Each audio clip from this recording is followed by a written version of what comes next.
Sund økonomi betyder, at vi kan bygge supersygehuse og diagnosecentre i hele landet og give behandling i verdensklasse.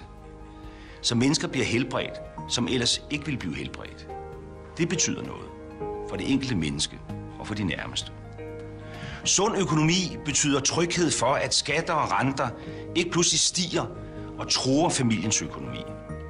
Det betyder noget.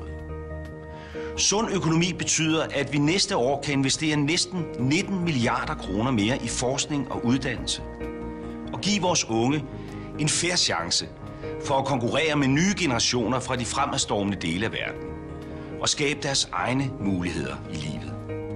Det betyder noget. Sund økonomi betyder, at vi fortsat kan tage godt vare på vores børn og vores ældre. Det betyder noget.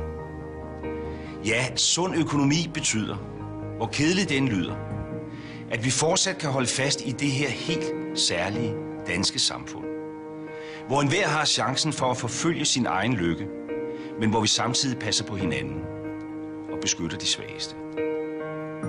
Alt det særlige, der har gjort os danskere til et af verdens lykkeligste folk. Lad os ikke sætte det hele over styr.